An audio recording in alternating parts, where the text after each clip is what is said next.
Welcome to the Worth the Fight podcast, where we bring you powerful conversations surrounding the sensible and therapeutic use of psychedelics and plant medicines towards healing trauma.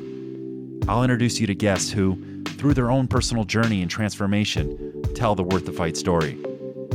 I'm your host, Matt Simpson, author of Worth the Fight, Acting for a Better World, a guide to spirituality, psychedelic medicines, and overcoming trauma. Thank you for listening. Our next guest on the Worth the Fight podcast is yours truly. It was an absolute honor to be featured on the Great Unlearn Podcast with Cal Callahan. I flew out to Austin, Texas in November with earnest intentions of sparking the Worth the Fight mission and message of hope and healing. And I had a few meetings and reached out to a lot of the, it's crazy. Most of the people that have really impacted my heart live in Austin, Texas. They've moved there the last 5 to 10 years. There's been like a migration to Austin, which is wild. Hi, Dexter. That is my dog, Dexter.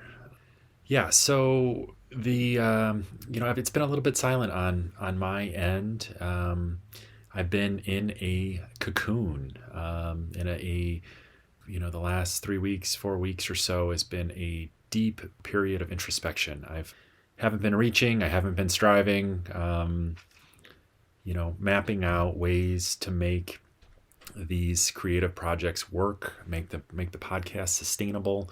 I'm loving this work, but it does take up a lot of time and a lot of energy. I only have so much creative bandwidth, and so I'm hopeful to keep this going and feel like this time in my cocoon was restorative, regenerative, and feeling lots of inspiration, lots of clarity, moving forward and ready for an epic 2021. This is the first episode, with Cal, we did a part 1 and a part 2. The part 1 is my sharing things that I've never shared before. Cal was a great interviewer, and we had a lot of fun in his beautiful home in Austin, Texas, and his studio, top notch. There is a video for this episode as well on our YouTube channel, and it's the first video that we published. And so much fun having this time with Cal. I interviewed him again last week for the part 2, which will be following this shortly. And 2 very high vibe conversations where, we were playing off one another. And I'm just really, really excited about this time and this connection with Cal. I feel like he's destined to do special work for our human family. And again, it was a great honor sharing our Worth the Fight mission and message of hope and healing on his platform, and having him share his work on our platform. So without further ado, a very long-winded introduction, I give you part 1 of my conversation with Cal Callahan of the Great Unlearn Podcast. Thanks so much for listening.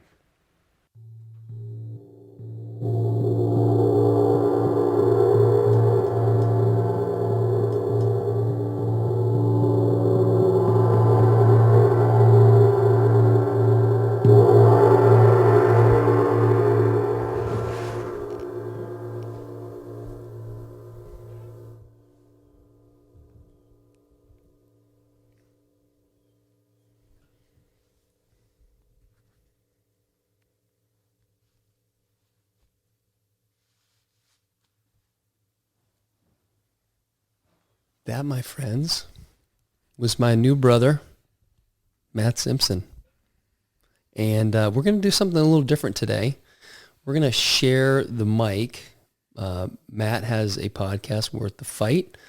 I have my podcast, The Great Unlearn, for Matt's listeners. And we're going to share this podcast on both of our platforms. So we're just going to kind of dive in, give the listeners a little bit of background on each of us, however that comes out, and then we're going to just kind of jam on some things. So welcome to our show, Matt. Thank you, Cal. It's an honor to be here, and great to be here in person with you in beautiful Austin, in your lovely home and studio. Thank you, brother. Yeah. Tell everyone where you came down from. You're down in Austin now for about a week. Is that right? Yep, I've been here since last Wednesday, and coming in from the trauma capital of the free world, Milwaukee, Wisconsin. Is it really the trauma capital? Yeah. By virtue of a 2018 study that showed that Wisconsin has 10 of the top 20th drunkest cities in America, and we're near the top in COVID, near the top in racial inequality, and one of the most segregated cities in our country.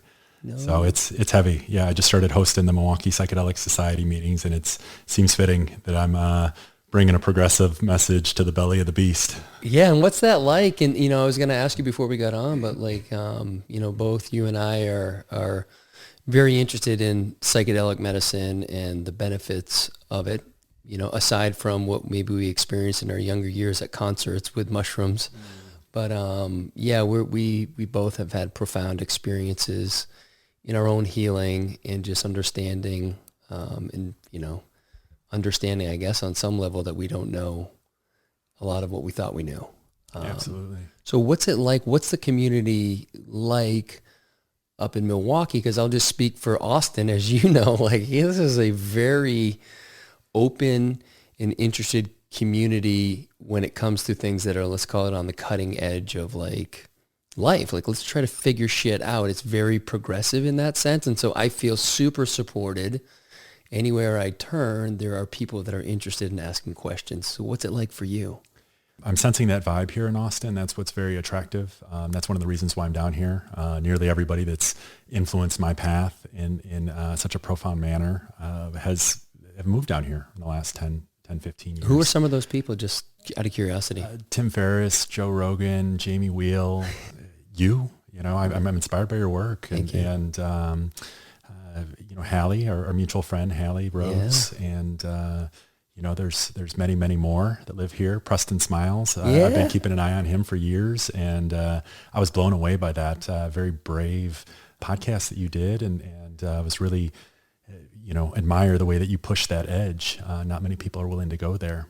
Yeah, he's beautiful. And it's amazing to have him here in Austin. He recently moved here and we've gotten together a few times, but really looking forward to connecting with him and his wife and his family on a much deeper level. So yeah, there's a lot of people down here. A lot, absolutely. And to your question, Milwaukee is, after spending time most of the last 17 years in Chicago, more progressive, and 6 months last year out in Los Angeles, getting my book off the ground, being in Milwaukee, there's, I feel and sense a lot of constriction, a lot of fear, and it's truly a sacred honor to be in this position, to be able to hold the space and let people know, we're sharing best practices around psychedelic integration.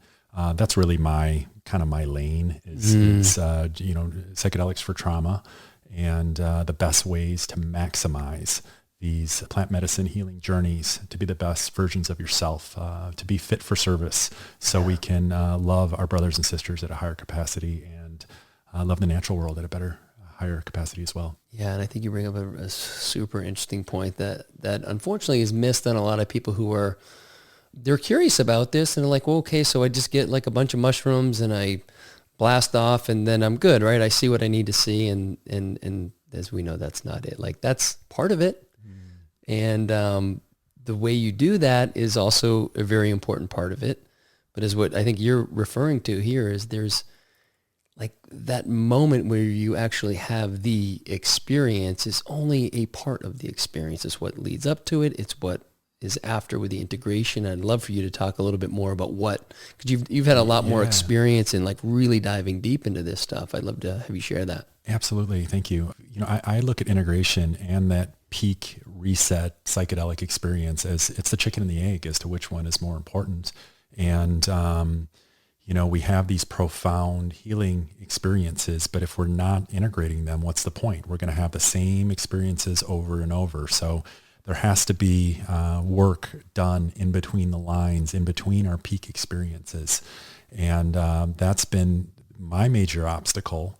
And that was my big challenge after traveling for 18 months with a backpack and doing loads of psychedelics in 2015, 16, and 17 was like, how the heck do I integrate these teachings? How do I integrate this wisdom? How do I integrate this joy and this bliss and this ecstasy that I feel within?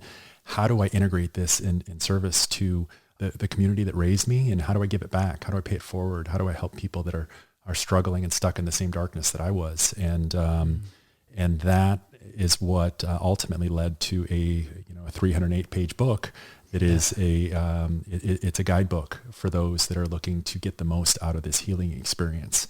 And I share all sorts of different integration strategies and ways to again extract I believe that when we have these peak experiences, I love Jason Silva. He had said this is his term, inverse PTSD.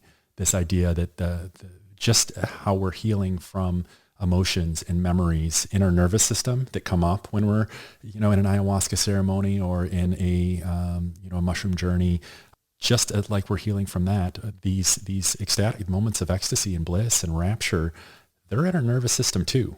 And we can, through contemplative practices, through meditation, through breath work, through cacao, I believe is an integration strategy, through microdosing psychedelics. These are through fasting. Fasting is such a huge way to integrate these peak experiences and to extract that data, those insights that we can get post ceremony, and have that clarity and that insight, and point that in the direction of being the best versions of ourselves and serving, again, our brothers and sisters in the natural world. Well, shit, you just packed a lot in there. Okay, so I'm going to do my best to unpack it. It's the cacao, So brother. we've got the cacao for sure, but I also want to talk about your book, and I want to talk about microdosing as well, because I know a lot of my listeners are curious about it. I've mentioned it from time to time, but never gone kind of deep down that kind of microdosing rabbit hole, so I'd love to do that. But before we get into the cacao, which... Actually, let's start with the cacao, and we're going to move on, and then I want to talk about your book. Yeah, we're having this raw, organic, ceremonial cacao that I believe to be an integration tool and strategy. It is a powerful plant medicine that what separates it from coffee, I mean, it drinks kind of like coffee, is that it has the neurotransmitter anandamide, which we'll also find in THC, sativa. So anandamide is tied to lateral thinking, outside the box thinking, connecting disparate ideas. And for me, it's been my favorite, most reliable go-to way to get into a flow state. Yeah, it's beautiful, and it's loaded with magnesium. It's a natural aphrodisiac, and like I was telling you earlier, I believe it's also something that can elevate our physical body and our workouts. But I do call it an integration strategy because we're not disassociated from our bodies like a psychedelic experience might have us. So we're very local. The insights are very local. We're in our body. And I think that this is a practice that can massively elevate our journaling. And, so much that I, kept the journaling going and ended up writing a book. Dude, yeah. And you had shared something with me as you were preparing it. Said, hey, I got the water over 200. You're like, yeah, this look. I'm like, okay, that's too hot.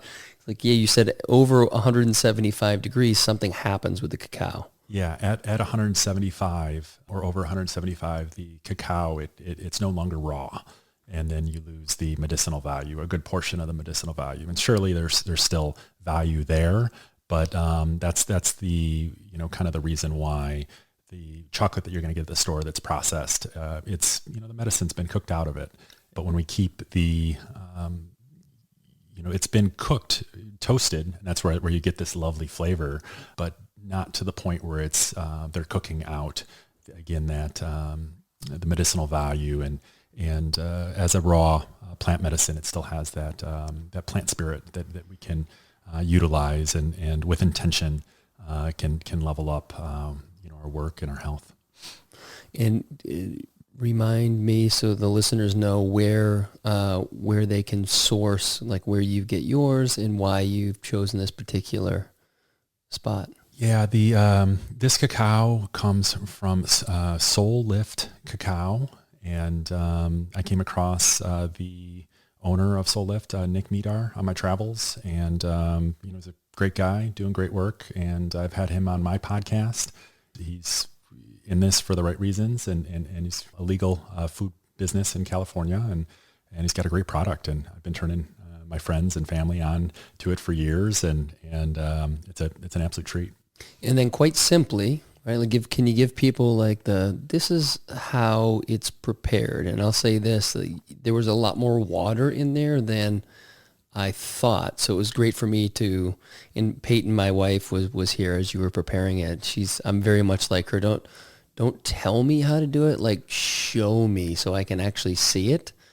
And so just watching you prepare it was like, oh, now to be fair, I think by your own estimation, you probably poured a little too much water in. Perhaps, but of the cup, it was 80% filled with water. And so, what else? Explain. I'd love for you to explain what else was in the preparation. Yeah, just it's we're prepping it almost like a tea. We have the hot water and we take a few tablespoons and put the hot water in, a little dash of vanilla and a little of that organic Ceylon cinnamon is something. We put some of the MCT oil, the bulletproof MCT oil, to get a little extra kick. So if we talk a little fast here on the podcast, you'll know why. Yeah, bear with us. Go to half speed. Yes. But yeah, it's an absolute treat and easy to prepare. And this is just one way to prepare it. And it drinks like coffee, and it's bitter, but it's an acquired taste that in time, you can glean the nuances and the subtleties of the different varieties and brands, and it's quite nice. And you were saying it's a great thing, and again, people wanting something at night when they're like, I kind of want a cup of coffee. I want something, a little boost. What they generally go, there aren't a lot of options, right? So people go to coffee. Maybe they'll drink decaf because they just wanted something hot. But you were explaining to me the benefits of having this at nighttime. Yeah. I mean, it's not something that I necessarily will have at night, but I've known people that will have it and it doesn't disrupt their sleep. I like to have it kind of early afternoon. And, I think I got that, or that's aligned with Aubrey's own the day, own your life. It's just, this is something that, is a powerful tool that can elevate our afternoons and beautiful plant medicine. It's great to share with you here and great to be here with you. Yeah, likewise, brother. Yeah, and I think you were saying there was a lot of magnesium in there, so I think that might help with people's sleep. But I think to your point, the one of the things that's most interesting to me is this heart opening, quality that it has. And so I'm interested to explore more into this. As anybody who knows me knows that now that I've had this experience, it's time for me to go balls deep and really kind of understand it through my own experience. And so I'm grateful for you for bringing that to the... Yeah. And that's an amazing point. And it warms my heart to hear that. The cathartic value of this, it's like chocolate. It gives us all that kind of that gooey feeling, that warm feeling. And yeah, some of the cathartic releases that I've had with this and just being truly in the present moment where you're just grateful for everything is profound. It's grace.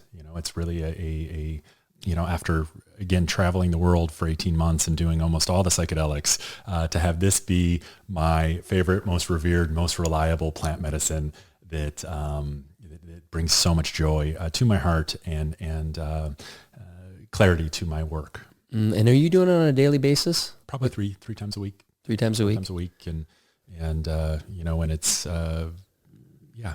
sometimes it's good to take a day or two off, but yeah, there's can be a high frequency as well.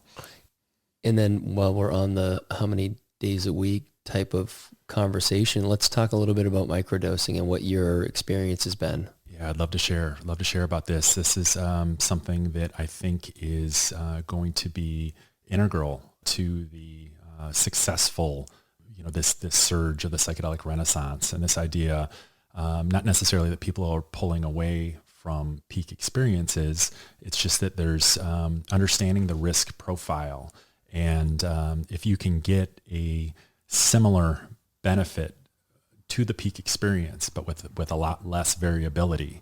The microdosing has been something that has been profound for me, and the Paul Stamets's psilocybin, niacin, lion's mane stack is something that I've done off and on in 2019 and 2020, and it's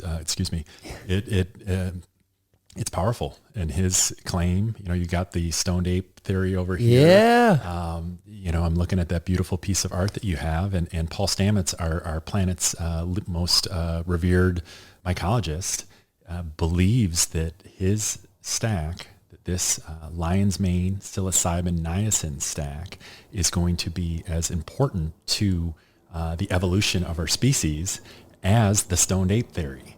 And could you unpack the Stoned Ape Theory? And it's probably not surprising to you that I gifted that same beautiful piece of art to Kyle Kingsbury as a show of gratitude for him taking me through my first psilocybin journey.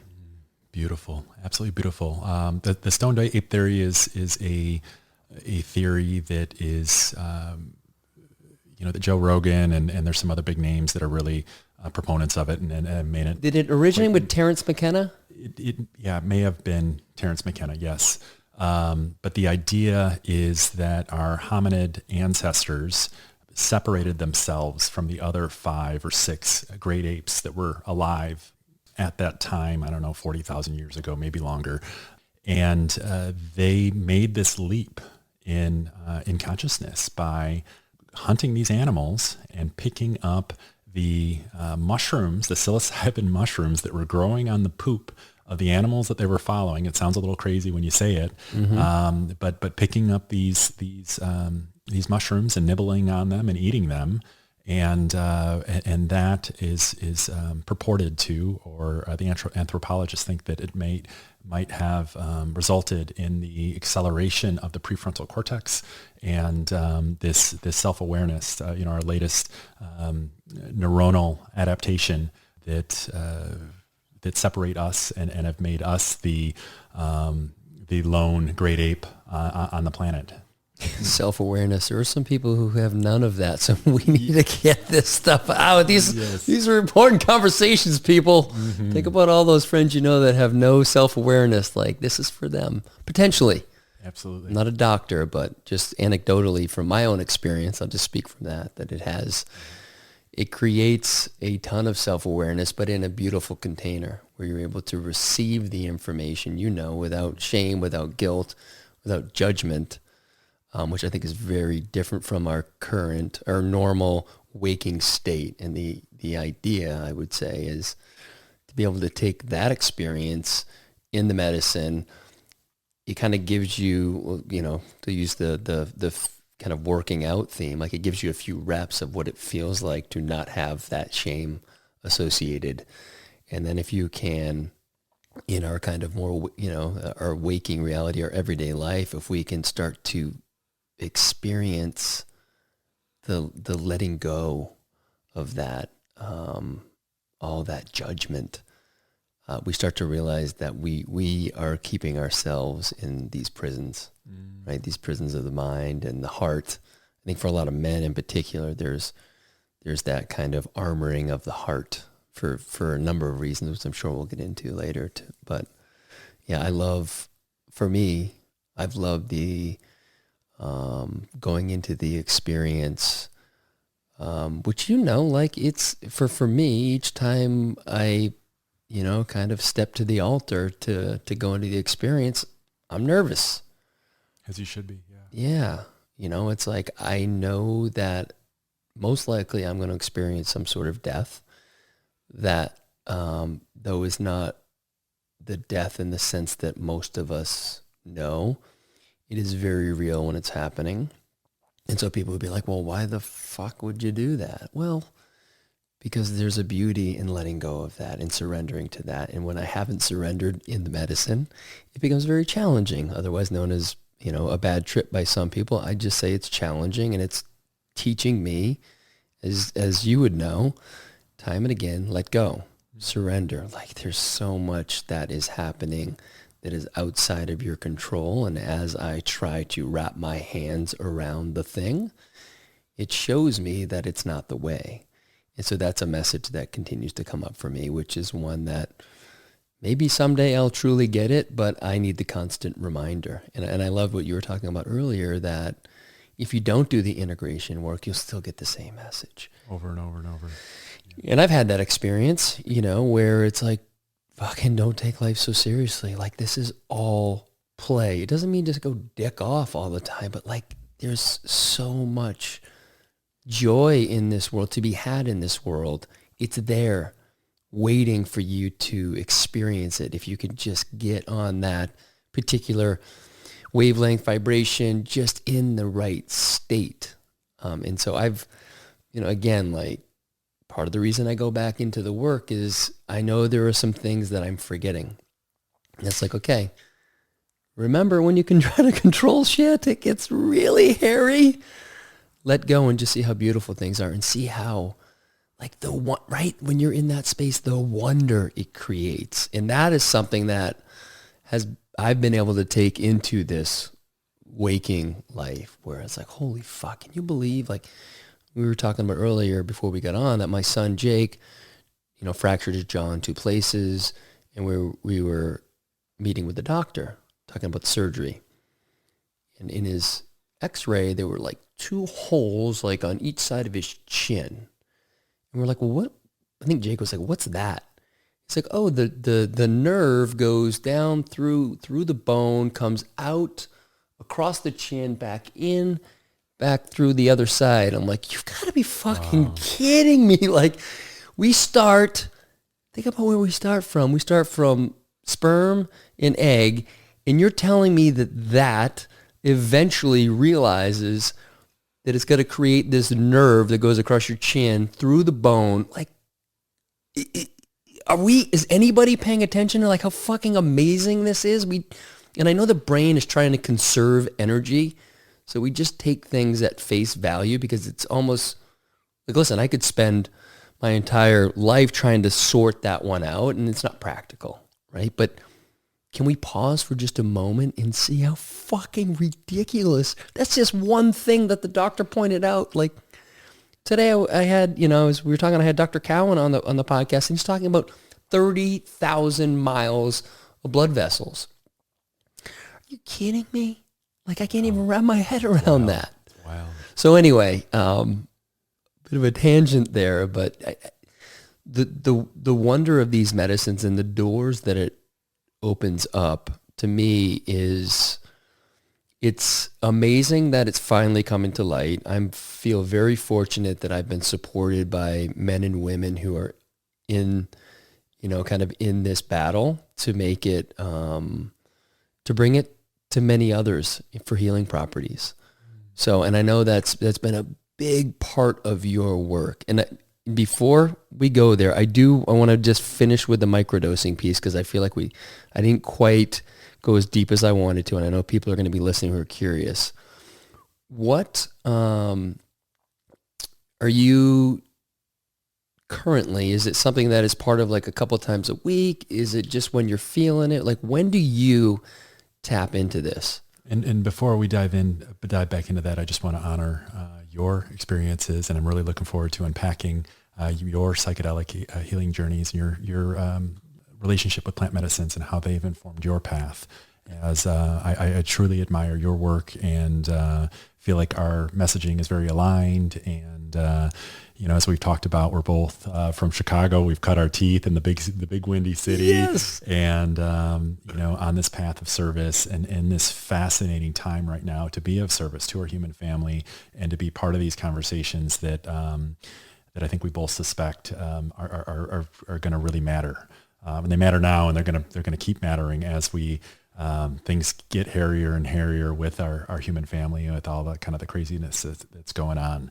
But back to microdosing, Paul Stamets' stack is 5 days on, 2 days off. It's a regiment. It's a lifestyle design. It's a therapy protocol, whatever you want to call it. Maybe all those three, wrapped up in one. But it's the kind of the magic with this protocol is that the the dose is so low, it's sub-perceptual. And so there's no altered state at all. But believe me, I've tried to tell Peyton this 1,000 times. She's like, "Are you okay to drive?" I'm like, when I say sub-perceptible, I mean like I can't tell. Like I'm actually a better driver right now, so it's safer that I drive now when I'm microdosing than when I'm not. So, but she just thinks that I'm about to have a trip, and it makes sense because it is a nootropic, which is a smart drug essentially. So this is a protocol that Paul labels as a nootropic, and something that helps us elevate our courage, our focus. It's a deep practice that I also think is an integration strategy, because we're, again, like with the sacred cacao that we're drinking, we're local, we're in the body. We're not disassociated like a peak experience of psilocybin or ayahuasca might have you. So the insights that we're gleaning and we're gathering when we're journaling or we're going about our work are a lot more concrete and reachable and able to be integrated, which means to make whole, integration. So it's there's not as much lost in translation. And of course, the peak experience is very, very important for disrupting patterns, for trauma. And that's kind of the drum that I've been beating the last 3 to 4 years. Frankly, I saw a lot of ungrounded people that were going back to the wishing well without doing any work in between. And they were wondering, why things weren't changing in their life. So that was something that really motivated me to put in the hard work and, ultimately to help put out a message to this renaissance that I feel complements and helps people, kind of dial into that purpose of why they're here. I think all 7.3 billion of us have a unique dharma and purpose, and we've probably never been more cut off from that purpose. Yeah, perfect. And I think that's a great place we'll start talking about the book that you wrote. But I do want to give people a little something to land on. So you can look up Paul Stamets' stack with psilocybin. And there's a potent third wave blog post. Okay. It's a short read, 5 minutes, 8 minutes tops, that we'll put in the show notes. It's a game changer. I think the most important, arguably, blog post in all of 2019. And it's got all the details about this psilocybin stack. So you can do it safely. Great. And I've had... I'm more prone to do the LSD microdose. It just, it's a little simpler, kind of have a similar experience each time. And, I've shared this with a number of close friends, just kind of my experience, and they've all been very curious. And so they've kind of gone about figuring out how to get on that regimen themselves, and to a person, it's been a very beneficial experience for them. And I think even, like what I've experienced, is this heart opening, as I, on those days. And then, I do have the afterglow effect. And so the next day, if, after I've microdosed, I have just more patience. I'm more connected. I remember I used to, when I would travel, I would microdose on that day because I want to get work done on the plane. And I noticed that my relationship to everyone that I would encounter, whether it was someone at TSA, a person at the ticket counter, someone scanning, like whoever, someone, a flight attendant, I just had time and patience and curiosity, and all I could think of was, this just makes me a better person. But to your point, you're still in body. You're not just, whacked out on some love drug and don't know what you're saying. Like, you're totally getting the experience. And again, I think the benefit is getting those reps in so that when you're not on it, you still know what it feels like to be that connected to another. Beautifully put. That resonates big time. It warms my heart to hear, fuels my heart to hear your experiences with microdosing LSD. That's another protocol, that gets a lot of love. And, James Fadiman, he's the foremost thought leader when it comes to probably most established thought leader when it comes to microdosing, and every 2 or 3 days. Is that something that you're finding? Yeah, I generally do it a couple times a week. Okay. I'll do it on days when I podcast, so perhaps I did it earlier today. Okay. But I just find that it gets me super dialed in. I do know that for me to shift gears, because as you know, like when you're doing a podcast, you want to be prepared. You want to have everything just right. You could tell I even mentioned it before we got on. I'm like, okay, we have no time frame here, but I just want to make sure I don't forget anything. And what I like to do generally is some hape right before I get on. That really grounds me. So, and people who've listened to my podcast know that, hape is sacred tobacco from the Amazon. There's a tobacco snuff. Without going kind of too deep into that, it is very grounding for me and kind of gets me back into, okay, whew, it's like this huge, big kind of deep breath for me. You and I went and did a nice walk around the yard here with our shoes off, bare feet in the grass, the sun. It's beautiful today. It's probably 70 degrees, and just shared some of our cacao and some conversation, which is another great way to just kind of land into this kind of space. So those are some of the, I generally try to pick days that I need to be focused and get some stuff done. So it's generally twice a week. But I've had, like I said, just great results. And I know some people probably listen like, LSD, you're going to lose your mind. Like just all the shit from, years ago, propaganda. It's just not true. Now, if you take 8 to 10, is breaking down right now, as we're seeing in the last few weeks, that huge move in Oregon. That is a bold move, an assault on the war on drugs, the failed war on drugs, which I believe to be a war on Black people and minorities and Latinos.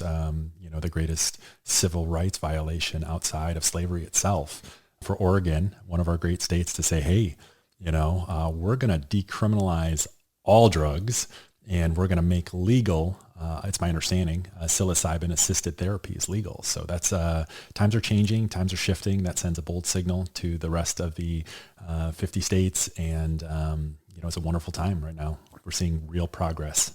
Yeah, beautiful. And if people want to go dive deeper into the war on drugs and how it was started and what led up to it and when it shifted, when it was war on crime and war on whatever, go watch the documentary 13.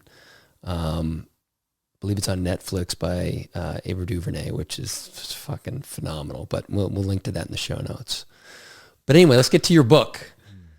In whatever way you want to share, I know you start off the book with some very kind of personal pieces and then kind of go from there. And so I'd love for you to share a little bit of that. Yeah. Thank you. The book is a labor of love. I put 1.5 years of my time, my heart and soul in Worth the Fight, Acting for a Better World, A Guide to Spirituality, Psychedelic Medicines, and Overcoming Trauma. My intentions with the book, there was it's a memoir. I share my story to the degree to which I can leverage my story to tell a larger narrative about what is possible. And this was the only way that I could see, sharing this potent message.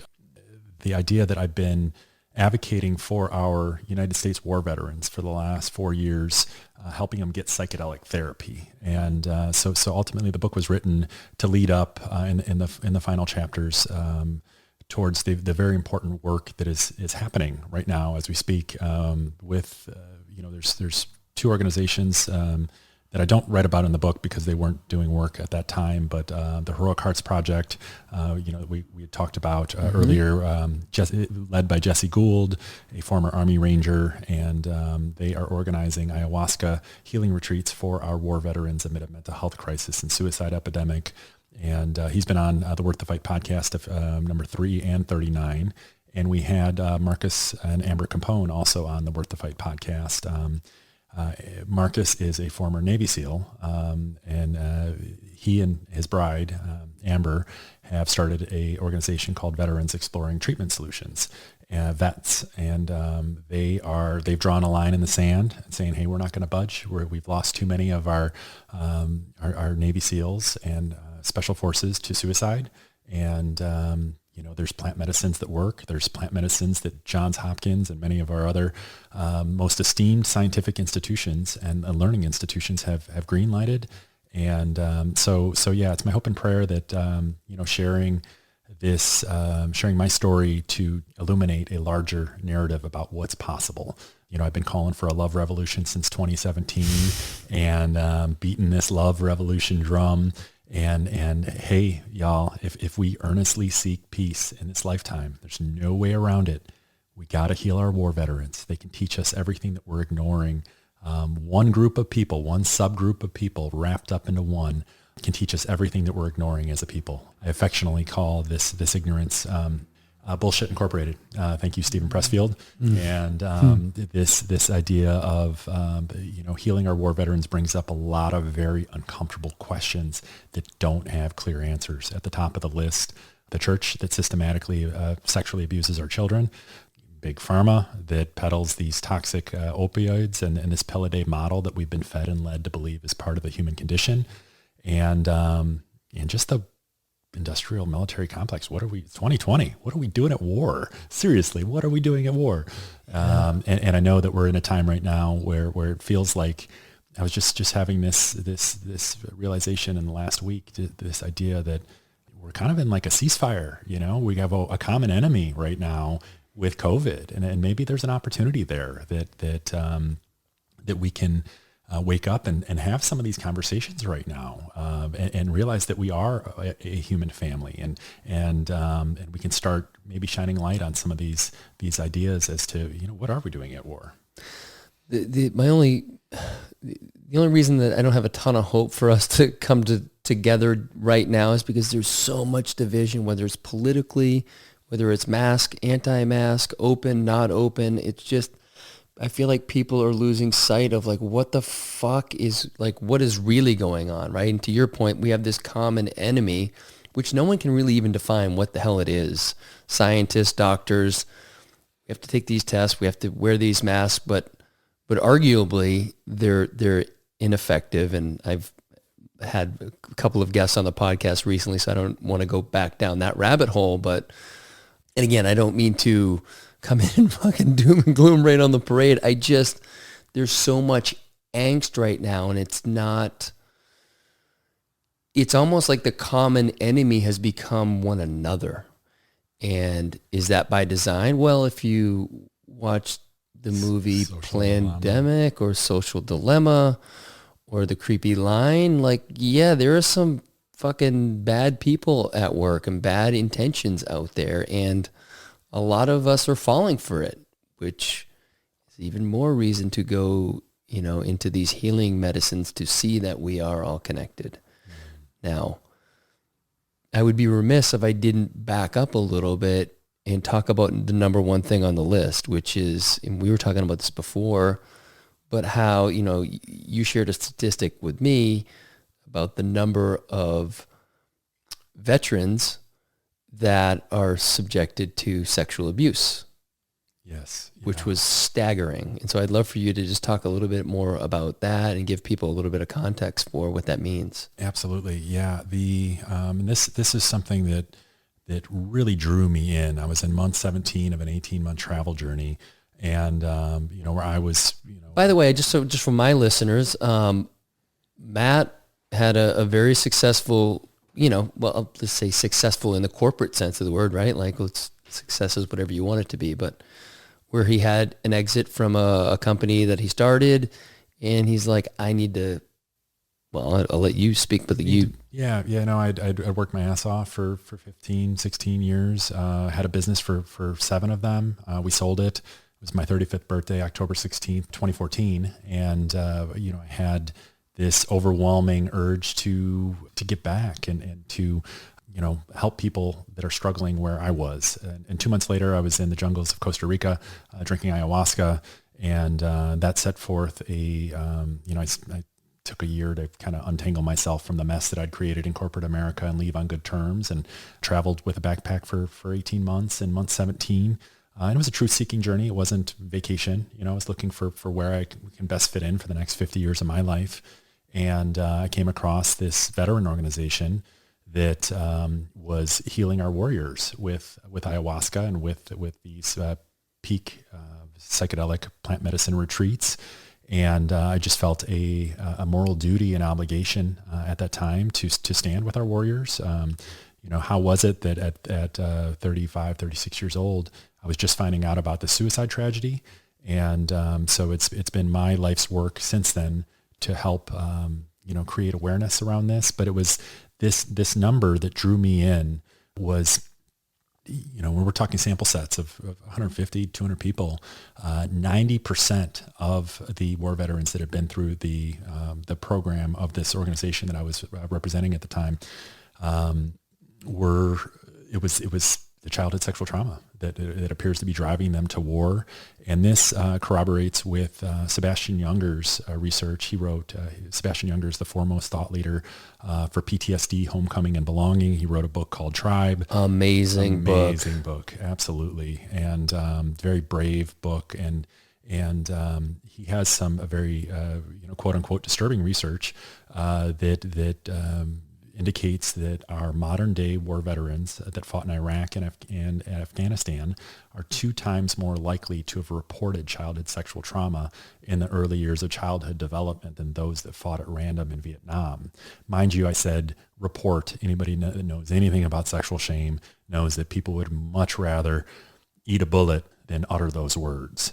And so this has been something that has, as an adult survivor of childhood sexual trauma, this has been something that has been up my craw, and tying this unchecked child sex abuse that is perpetuated, that I believe is perpetuated by the Catholic Church, and tying that to war, this abuse of and I love how Sam Harris, he does a lot of very brave work around this, but he makes a point that if we had any Fortune 500 company that habitually employs sexually confused men, we would run them out of town so fast.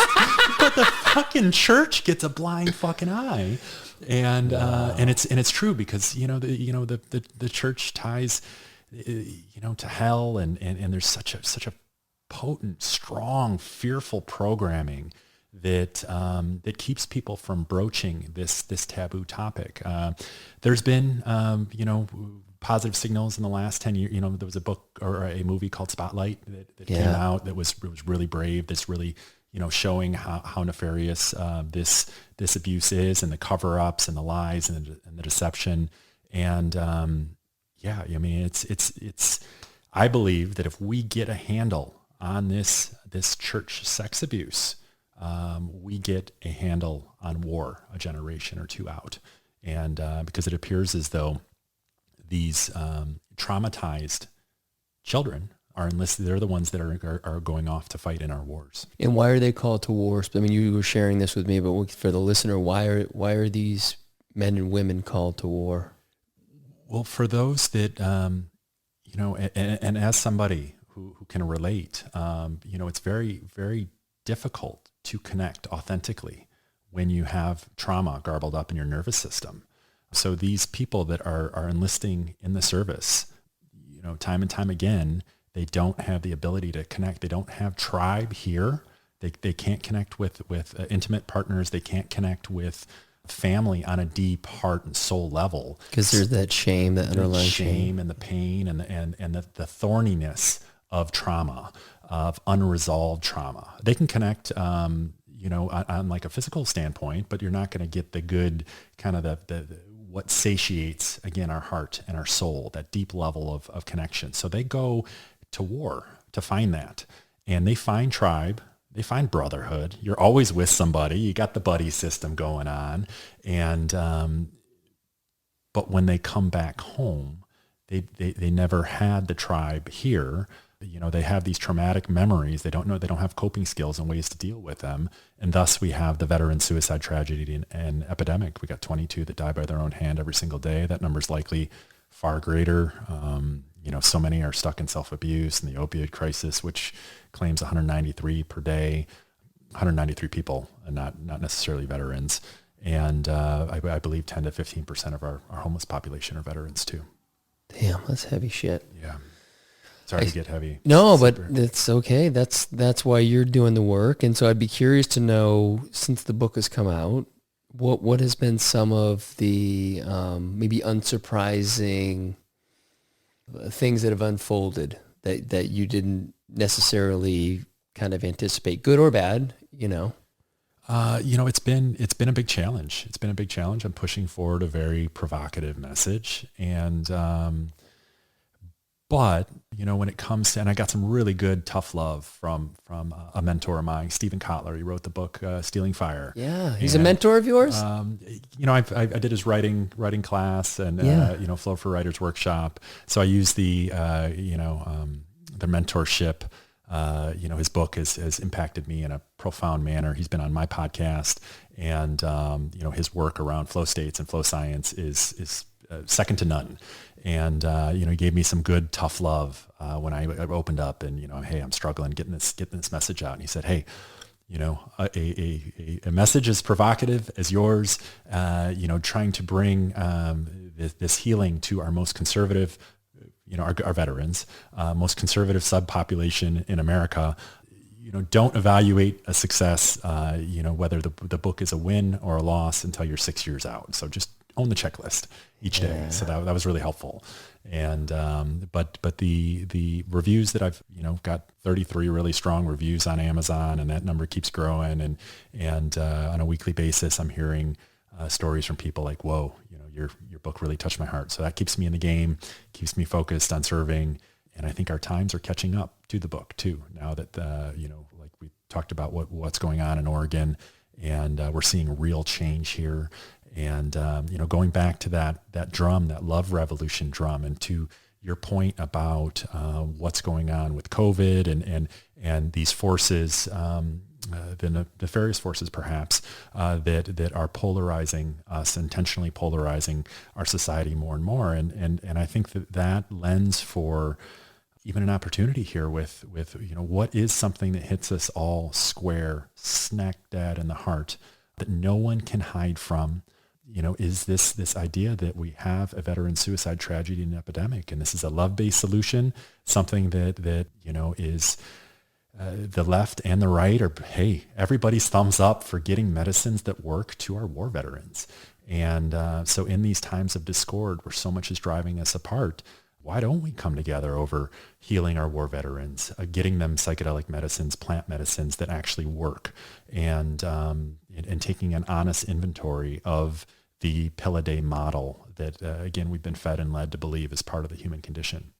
Yeah, and I want to actually dive into the work that you have been doing with the veterans with the plant medicines. But before we do that, I wanted to ask you, do you feel like you said what you wanted to say in the book? And I say that knowing that every day we learn new stuff, and it's like something I thought a month ago, there's going to be a change in maybe the way I feel, but given what your intention was with the book, do you feel, because to me, like at the end of the day, right, are you happy with the book? Did you say what you wanted to say, irrespective of what any reviews or anybody, who gets triggered by it? How do you feel about it? I feel great about it. Yeah. Fuck. Yeah. I feel like it was,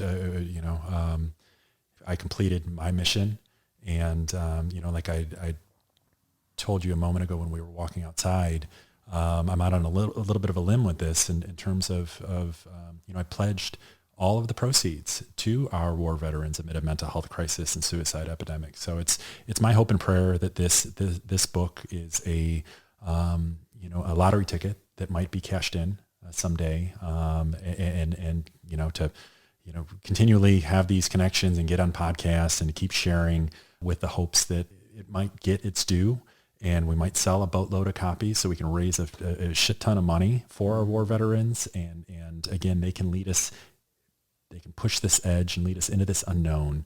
And I mean, like we were talking about, when our war veterans raise their hand, we all just shut up and listen. And there's so much lessons. They have the lessons to teach us. And I believe the degree to which we understand and lean into and acknowledge our darkness is the very same degree to which we can stand and share and love in our light.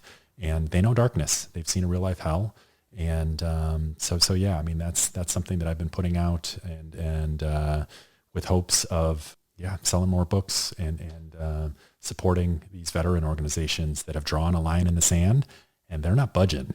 So, it's something that I believe that in time, that it has the potential to help a lot of people that are, a lot of warriors that are struggling and stuck in the darkness. Yeah. And I love what we were talking about, before we got on, this whole idea. And again, you just mentioned it. These war veterans don't talk about something that they know of. They fucking experienced it. And anyone who's listened to my podcast knows that I beat the drum on experience all day long, because we can learn what we want in Jim Fadiman's psychedelic, explorer's guide. But until we go and actually try to microdose, we don't fucking know. We don't know anything. So what's your experience with that, right? And so as you were telling me, sharing with me, if we can help these veterans heal, and I had, Boyd Vardy's been on my podcast a couple of times, and one of the things he's really big on, because of his own experience with trauma, 3 extremely traumatic experiences, healed trauma, like you talked about earlier, like unhealed, healed trauma is medicine. And yes, we hate to see anyone go through trauma, but if we can support, which what you're doing, if we can continue to support these men and women who've been through this traumatic experience, we can help them heal, which by all means, and I want to get into what you're seeing, and from your experience of how much healing is happening with these medicines. But if these men and women can bring that medicine, it comes from a place of experience, right? Experience and soul. Yes. Yeah. And kind of going back to like the social dilemma and some of these, said nefarious forces, like our polarized society is only going to get more polarized. And I believe that mistrust is growing exponentially. We're all getting wham-basted each day with digital deluge and data coming in from every different angle. And how do we keep our balance, and how do we keep our harmony?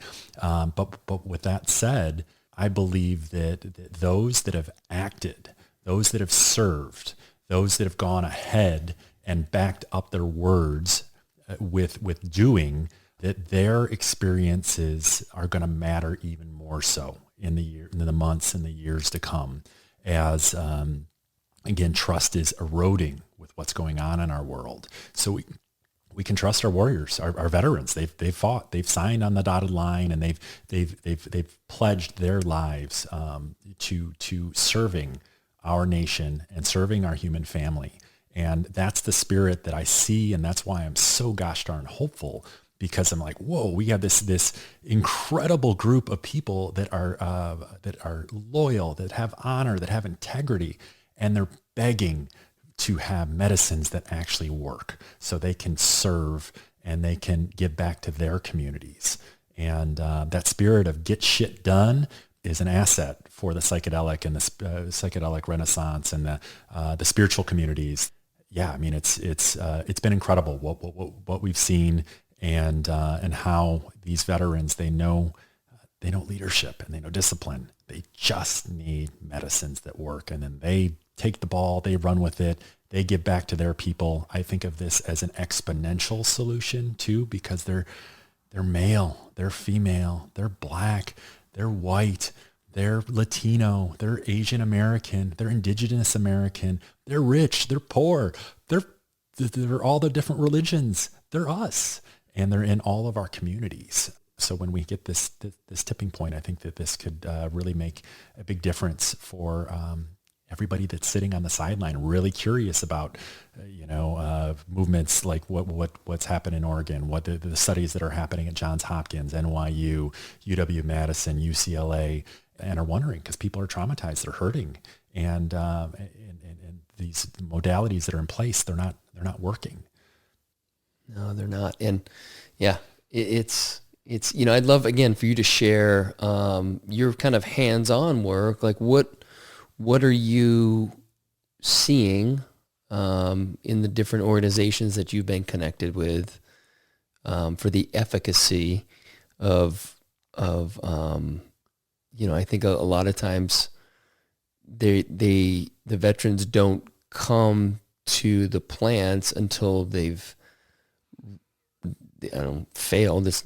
These other means, the pills haven't worked, right? And so they call it treatment resistant depression, PTSD, stuff like that. Like what are you seeing as you've been doing this work?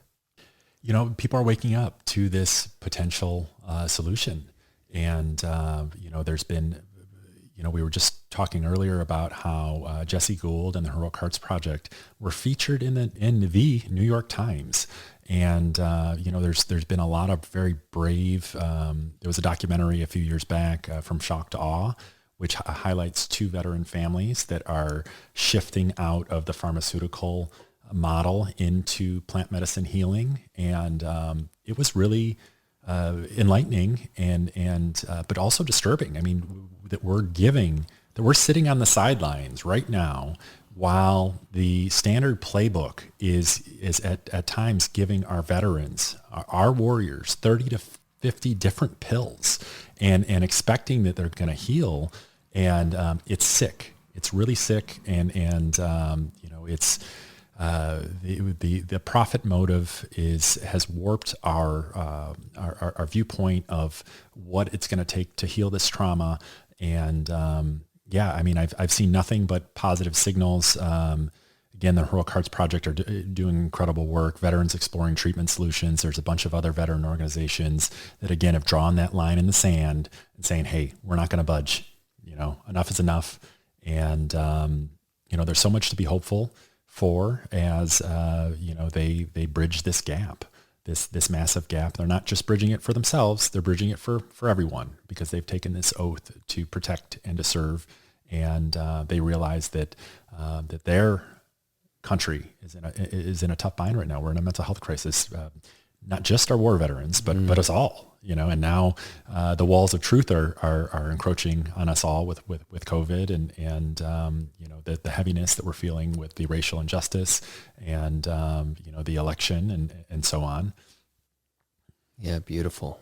It's one of the things you had mentioned to me earlier that I thought was very astute was that these warriors, again, when they speak, not only do we listen, but they're the ones who are willing to stand up to the tyranny.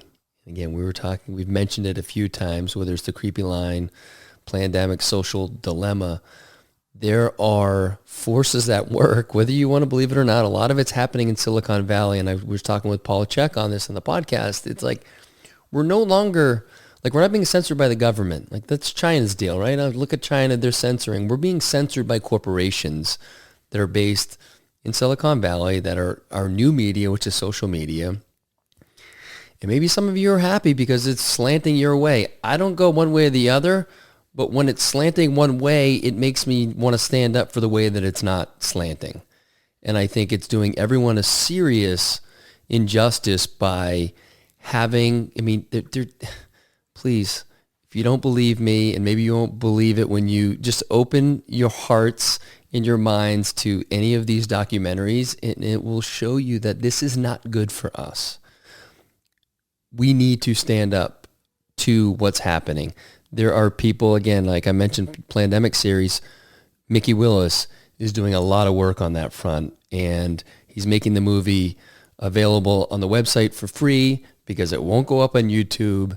No other services will put it up, but these are important movies, right? Google doesn't want it up because it's calling them into question.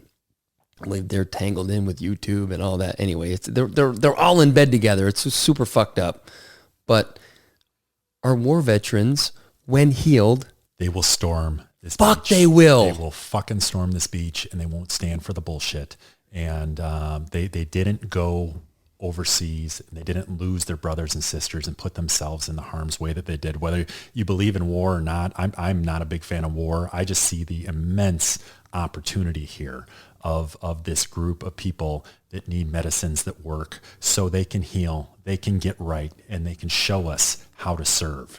They can show us what it means to love, to truly love your fellow man and your country. And that spirit is contagious, and it can spread just like this COVID thing is spreading.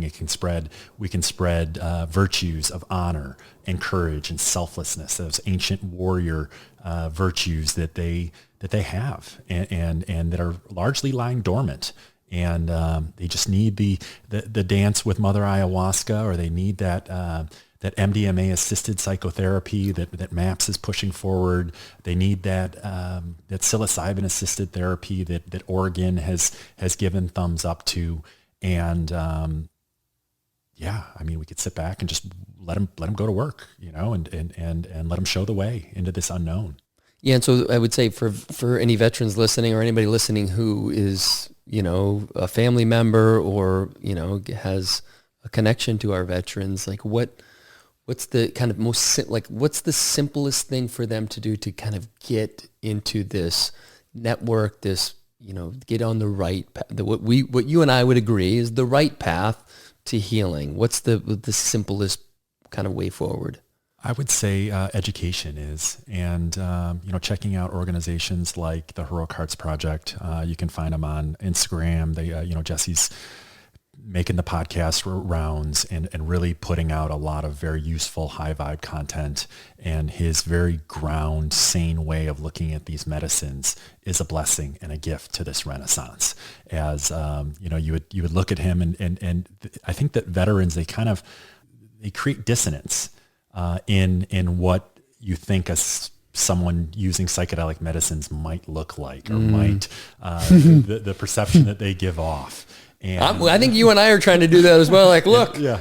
I don't look like a hippie, but I certainly think like one sometimes. So whatever that means.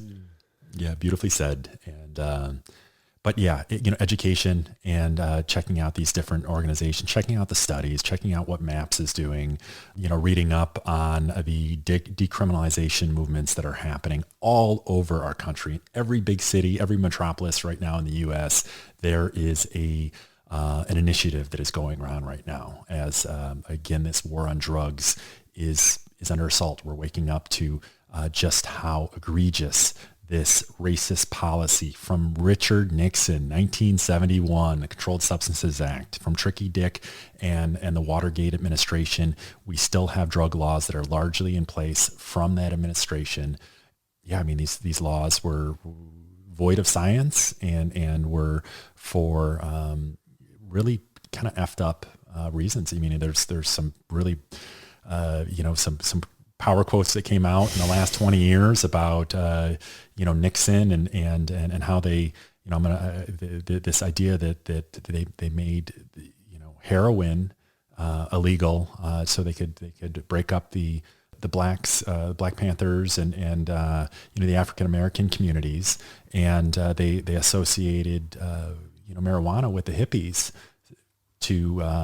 because they couldn't make being black or being anti-war left illegal. I mean, and I totally just butchered that, but you get the. Do you get the sense? You get the sense of it, and I went down this rabbit hole after watching again the documentary 13th that you mentioned earlier.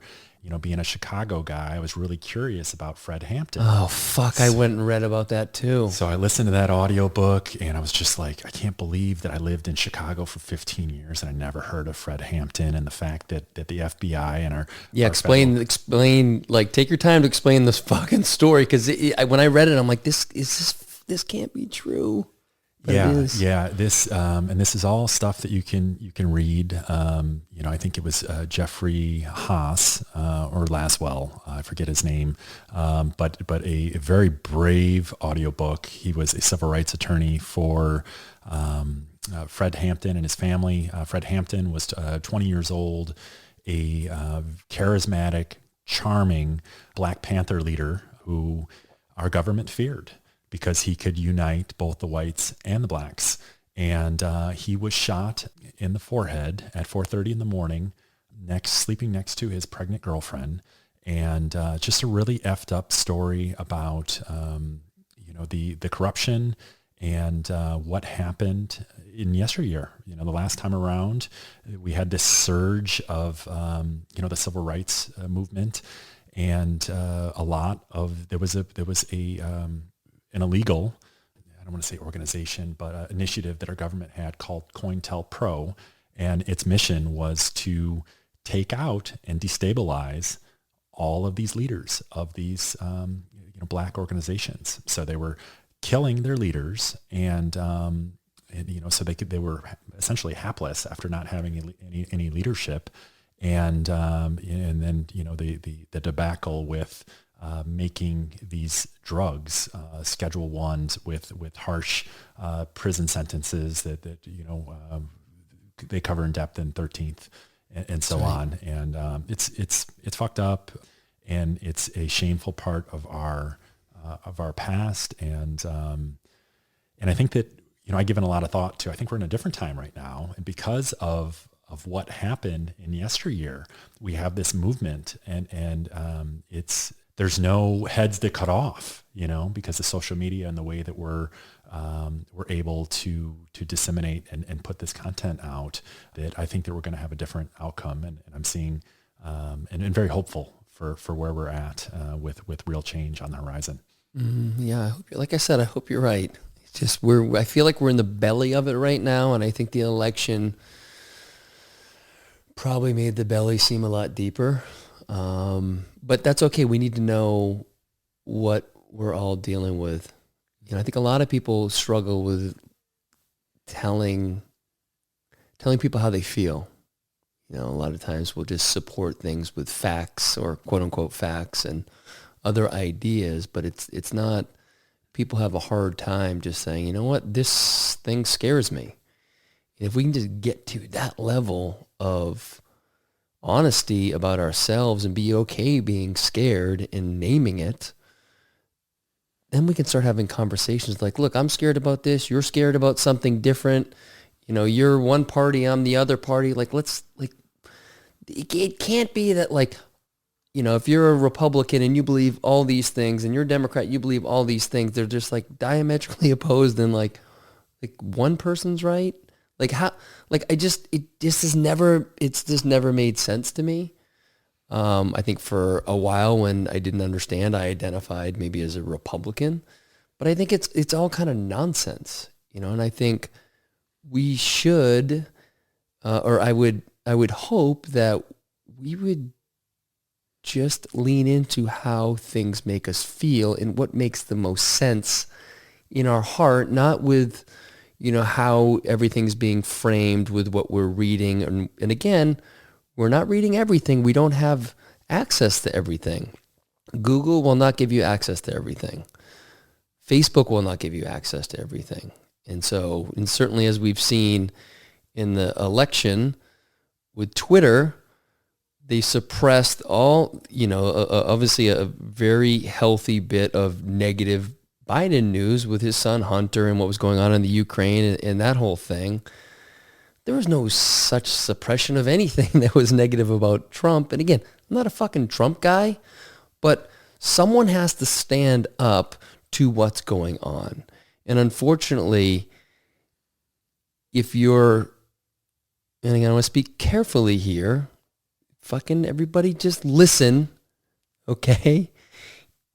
Unless you're okay with just one ideology running all of the media, and if you are, fucking A, you've got to be kidding me. Just go somewhere, go to China and be part of that. See how that worked out.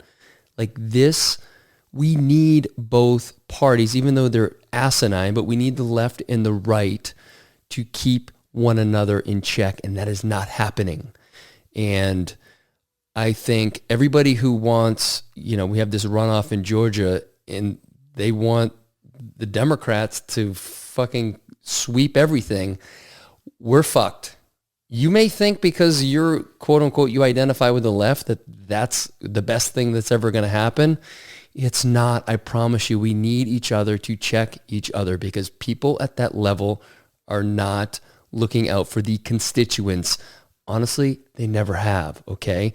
They are looking out for their special interests, the people who are putting money in their pockets. Special interest that really is scary. Yeah, like how much money are the constituents giving to, it's a pittance if they're giving any, versus what Big Pharma's giving and all the other special interests. And so if people can just understand that, and it's not anyone's fault, it's just what we're dealing with, we need to check one another. That's why they have, the executive branch, the legislative branch, and the judicial branch. They are there to check one another. And if there's no kind of counter in any of those branches, we're in trouble. And you may think because you're on the quote unquote right side of it that it's great. It's fucking not. No one with absolute power acts in a way that's for the greater good. And so we need this. Not sure how I got on that rant, but I'm worried that everything that's moving very far to the left and really trouncing on civil liberties and what people can say and what can be printed in censorship. I thought that's what the fucking left stood for. Am I wrong? I thought they were all about this. And so if someone could explain that to me, maybe I do have it wrong. I've had shit wrong before in the past, but if what we're able to say is challenged, I'm having a hard time with it right now. And I think everybody's getting caught up. There's a lot of grandstanding going on the left. People that honestly 6 months ago were like open heart, let's do this. And now all of a sudden they're dancing on graves. And it's like, well, wait a minute. I thought wait.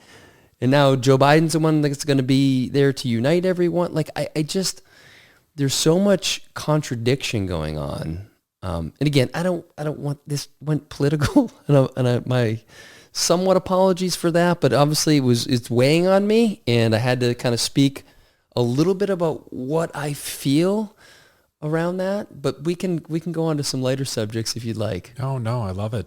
Thanks for the honest expression of what's on your heart, and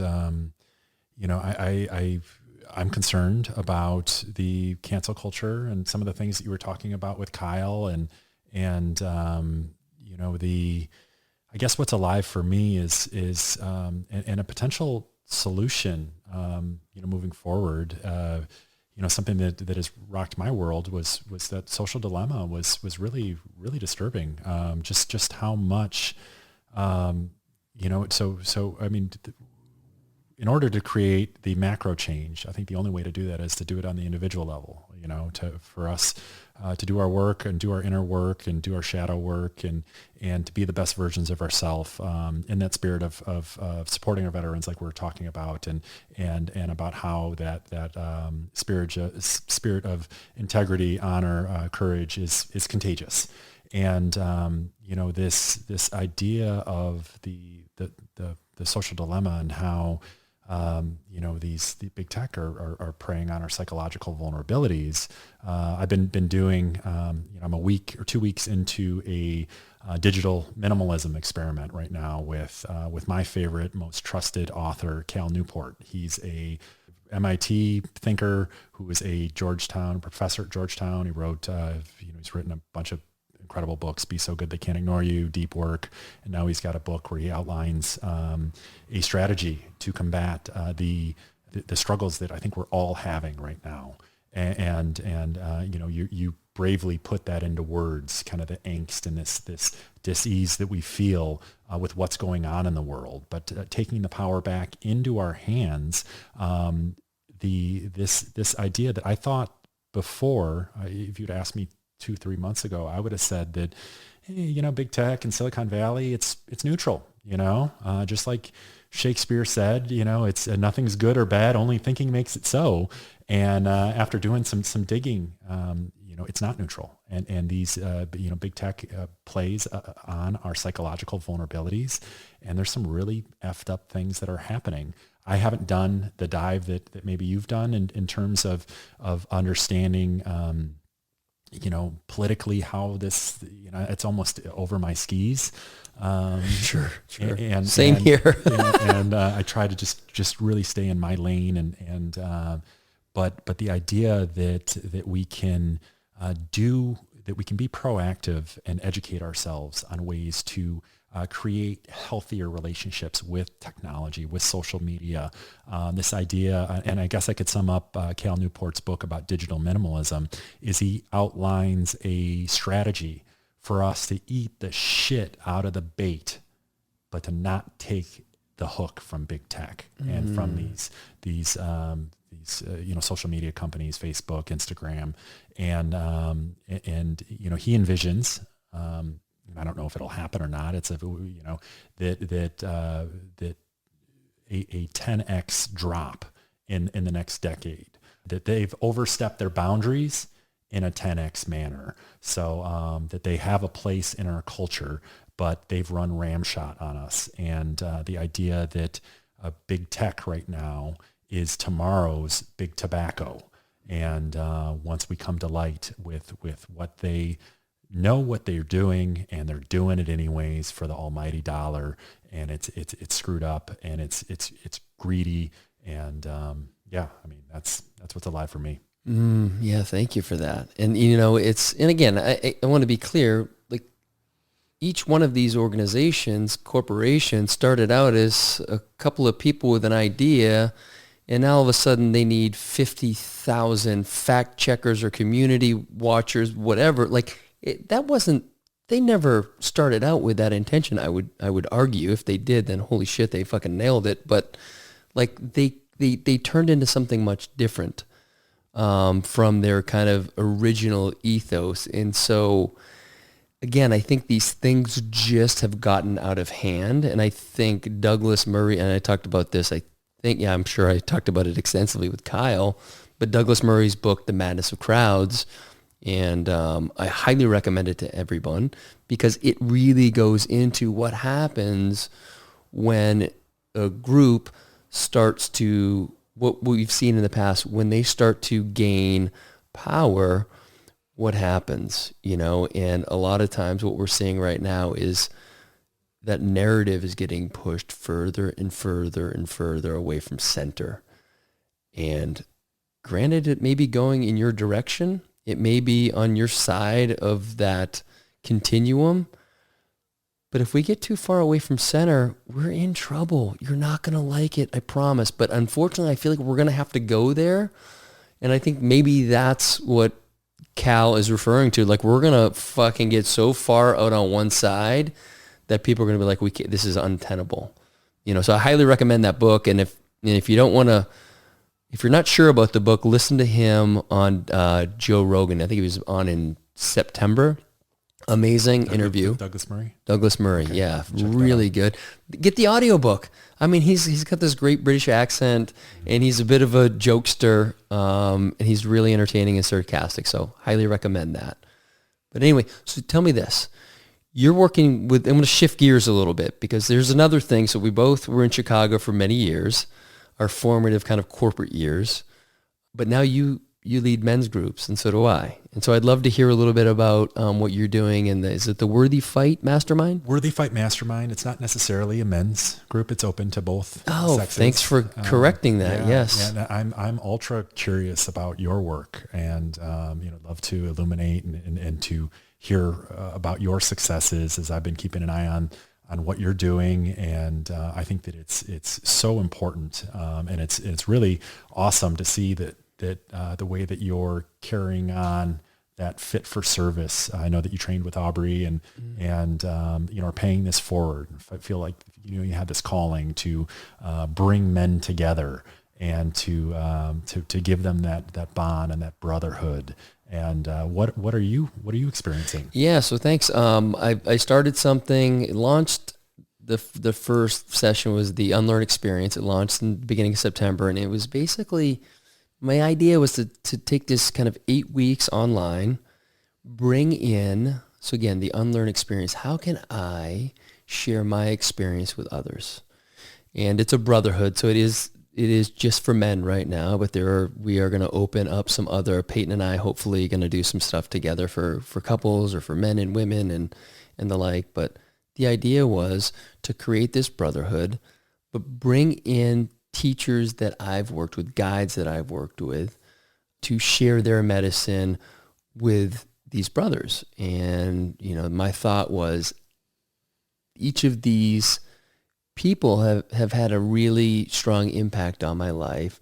What if I curated this group and allowed it to, maybe it's really easy for someone to say, I'm in, and they get to work with each of these on some level, each one of these guides. And so that was the kind of the inspiration. What I found was a group of men that were deeply needing a brotherhood, especially now when there's the social distancing. And, here it's pretty open down in Austin, so I get to see friends and there's no kind of like masks or anything like that. But in general, people are isolated, certainly as you go up north and in Chicago, and we had some people from up there, but it really created this container for men to connect. Beautiful. And then ultimately at the end, we had a retreat here in Austin. And so many of the men were able to travel. Some weren't because they were in different cities or states that said, if you go to fucking Texas, you're going to quarantine for 14 days. So they couldn't come. And then we had a couple men that were international, and they certainly couldn't come. But it was an amazing experience. So we've launched, we're about halfway through the second one. And the idea is that the Unlearn experience folds into this thing called the Unlearned Brotherhood. And so that's going to launch in the beginning of 2021. And instead of like every week we have a call, and each week it's either with an expert or it's just the brothers, an integration circle type call would be just for the brothers. What we're going to do is we're going to go deeper into some of this work that we've done. And so each month we're going to have it dedicated to one expert. Like Boyd Vardy will be one of he'll probably kick it off in February. March, we're going to bring on James Fitzgerald, who's going to talk a lot about just the relationship to fitness and wellness and what that looks like. James been on the podcast a couple times. And then we're going to bring on a good friend of mine, Dr. Craig Conover. We're going to talk a little bit more about medicine, but with the biohacking in mind. And what does that look like? And he's one of these guys who, though he has a physician's license, he has that biohacker's mind. And so he's really trying to optimize, and he's really doing some cool stuff. And so I've been fortunate enough to have been working with him for a couple of years now through my relationship with Kyle. And so Unlearn Experience feeds into Unlearned Brotherhood, which becomes this ongoing thing. And then the Unlearn Experience retreat, the Unlearned Brothers will be there. And so it becomes this growing community, this growing tribe, and it becomes this thing that takes on a life of its own. And I mean, just to see the reaction from the guys after a couple of weeks. The first week is just us, kind of get to know one another. Week 2, we bring on Boyd Vardy. Week 3, between the call with Boyd and the week 3 call, each guy does Enneagram work. And then we have Dr. Jerome come on and discuss the Enneagram. So they've done their individual calls with him. Almost to a man after that third week, and this is an 8-week thing, they're like, if it was over right now, like I got more than my money's worth. They're just so blown away by the medicine that these men have been able to share with them. And they're not even halfway done. And so it's fun for me to be able to facilitate that, but also to be a true student in that. I'm guiding the conversation with Boyd or Dr. Jerome or Laura or Diane, but ultimately I'm in there doing the work with everyone else. And I think that's the real medicine there, is that I'm not sitting up like I've got this all figured out. No, I've had these experiences that have woken me up. They've created a lot more curiosity and questions than answers, but let's walk along this path together, And so I think that was some of the feedback I got from the first group was just that they felt like we were all in it together. And that's just where I like to sit. I may know a little bit about some things because I've had the opportunity to have more experiences around it. And maybe I'm pushing some edges and I'm curious whether it's psychedelic medicines or whatever the thing is. I will go into that. That's my nature. And like I said with the cacao, like I'm going to have a prolonged experience with this so I can really understand it. I can read about it till the cows come home, but until I get my hands on it and understand it in that way through experience, I don't fucking know about it. I'm not good at retaining information that I read, but if I've done it, I can tell you all about it, because that's my truth with fill in the blank. And so that's, I guess, in a nutshell, a bit of the work I'm doing right now that I'm really excited about. And I love, obviously doing this podcast is so much fun for me and really energizing. I've had a book in the works. I've had the rough copy since beginning of June, and I haven't opened it. And for maybe a couple of months, I was feeling some guilt, like, fuck, like, come on, man, like, just do it. And then it occurred to me, it's just not that time for me. It's not that time for me to sit and contemplate. Like, I'm in it right now. I'm still, whatever these experiences are that I'm having, my son,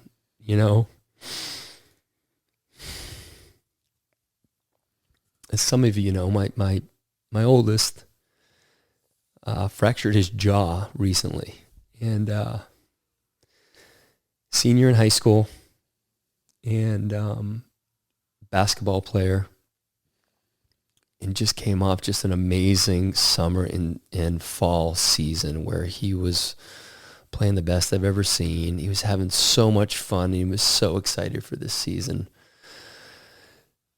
And for not only that to be, not an option right now, and hopefully he'll get back before the season's out, but to see him with these fucking jaws fractured, and he could undergo surgery. So here I am, talk about learning. How can I show up for him? What do I do? You're doing it, brother. You are. But he's hurting so bad. And, it's times like that when you reach out to your people.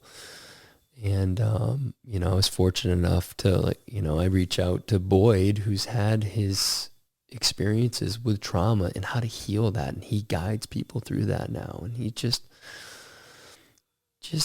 made sure that I gave enough space for me to have my sadness and anger and all the things I needed to feel before I really got to that point of the greater knowing that this is for something greater than I could know right now. And to not rush to that moment, just to feel it. And it allowed me to sit with Jake when he came out of surgery and had his mouth wired shut. And I liken it to, I would imagine a woman giving birth for the first time. You don't know what it's going to be like until you go through that experience. You can read about it, you can see it in videos, but until you giving birth, you don't know. And for him, he probably had an idea of what it felt like to have his jaw wired shut. But when it actually happened and he was at home and he went to do something that he would do, drinking water, and we just couldn't figure out how to get the water in. And it was like, I felt every bit of his helplessness and hopelessness. And there was nothing I could do except cry with him.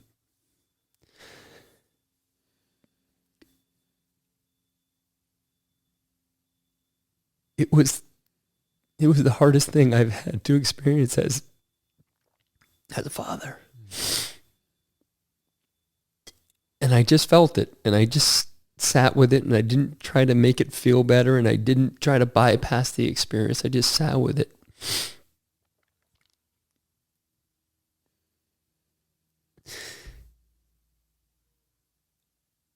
And what happened was, the next day, he started to adapt, and he started to figure out how to drink water and how to take his medicine. And there was a light in him. He could feel when just a day earlier he would say, hey, I can't do this, I can't do this, I can't do this. And when your son is telling you he can't do it, and you know that he's meaning it, he's not trying to get out of anything, he truly, in his heart, he's like, I can't do this. And I'm thinking, I don't know how the fuck he's going to do this. Like, he wanted to cut the wires right then. And I'm like, I don't blame you. Like, I again, I felt helpless. But everything changed that next day. And, here we are. It's Monday. And I've just never seen anything like it in my life. And just to watch my son go through this experience. And it's not like every moment he's happy, but there is light in him right now. And I guess my point in bringing all this up is that this is all learning for me. This is all stuff for me to share in some way. And so that's why the book's not being worked on right now. I'm doing the important work rather than kind of memorializing it. And to what you'd said with your book, like I have the same framework. I need to speak through my experience because that's what I'm connected to. And maybe there's other things to share within that. There are lessons that I've learned through different books, hard to articulate it, but it's only because I've had the experience that I feel that I have any authority or any liberty to speak on these things. And so I'm excited for the book.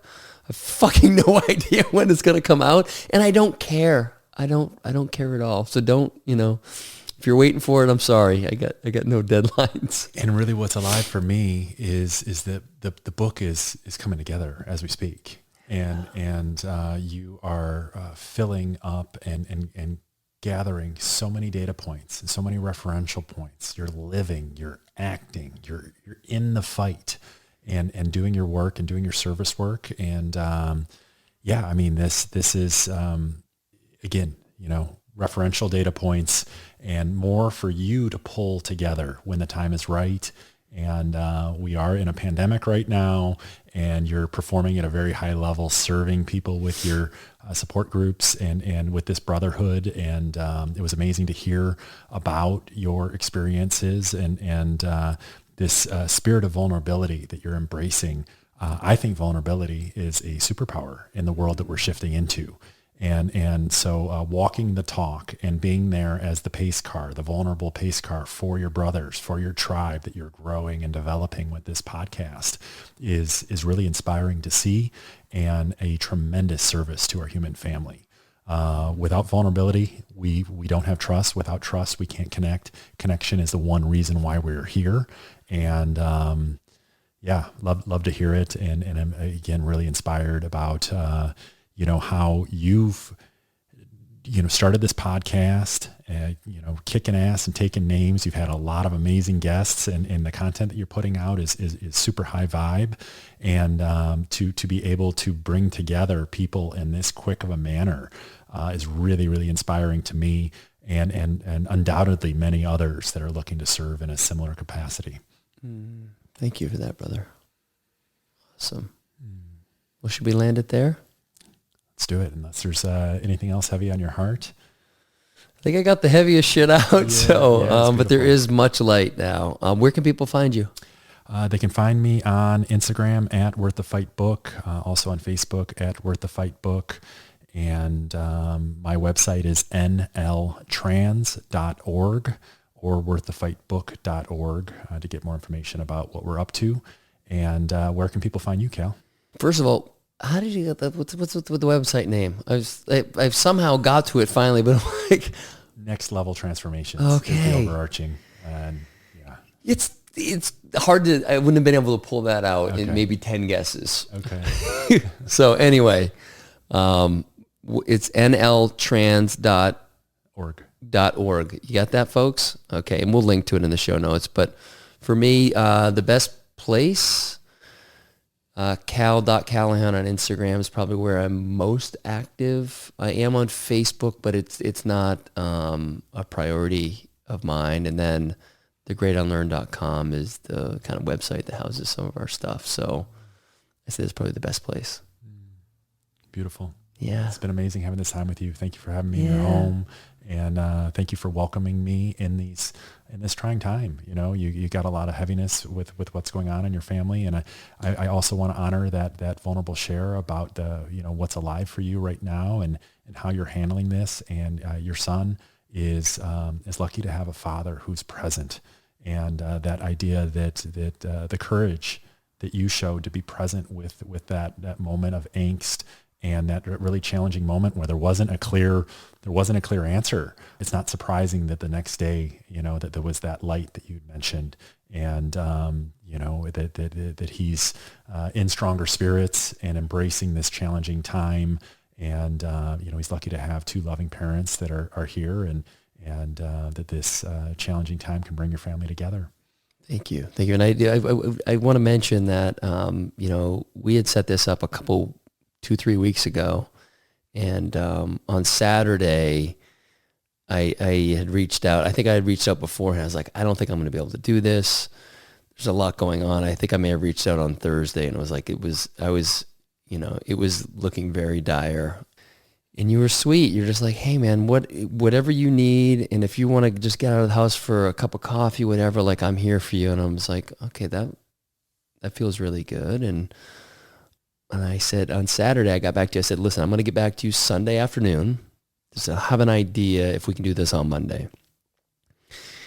And as I shared with you, I woke up Sunday morning and I'm like, I need to do this. There's something calling me to your work. And I had started to get more familiar with how you show up, and it really resonated for me. And I'm like, there's just such good medicine for me in this conversation.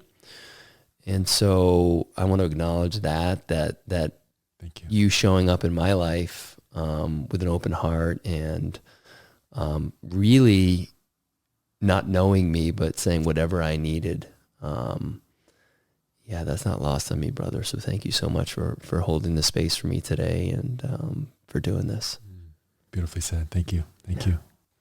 So much fun having that time with Cal out in Austin, Texas. It was wonderful to meet his family, and he's got this beautiful home with so much love in it. Lots of pets. He even has a pet pig. The pet pig was even friendly, a little bit ornery. I've started eating meat again, so maybe he sensed that, although I keep it to grass-fed beef. Yeah, part two of this episode is coming out shortly, and where I get the opportunity to interview Cal, and we have a super spirited conversation, and so much fun having both of these conversations and sharing the part one and the part two and making this connection. Like I said before, I feel like Cal is destined to do very important work for our human family, and he's a mover and a shaker, a guy who gets shit done. And both of us cut our teeth in Chicago, and are out towards the edges of this new paradigm that I feel in the deepest depths of my being is emerging right now. Again, thank you so much for listening. If you enjoyed this episode and are finding value in this content, please consider leaving a 5-star iTunes review at ratethispodcast.com/worththefight. If you do, please take a screenshot of your review and DM me or email me for a free gift. And if I can ever be of service to any of you, please reach out. I'm here for y'all. This is a service project, and we are in some unprecedented times. And, I'm all about sharing is caring, and holding this space for all of us to level up our games and be the best that we possibly can during these challenging times. Also, it's very tough for me to ask, but if you are in a position to help the podcast financially, you can find our Patreon link in the show notes. Your support would be huge for my earnest efforts to keep this content flowing. As I said before, this podcast is a lot of work, and I only have so much creative bandwidth to go around. Any help would be greatly appreciated. So much love and gratitude to all of you for the support as we push the Worth the Fight mission and message of hope and healing out into this unknown. Much love, y'all. Peace. I am thrilled to share with all of you. I have a few spaces left in my Worthy Fight one-on-one empowerment coaching. I've garnered much clarity these past many months in regards to my life purpose. I'm here to guide and support the next generation of next-level change makers in the psychedelic renaissance and beyond. Who is my one-on-one coaching for?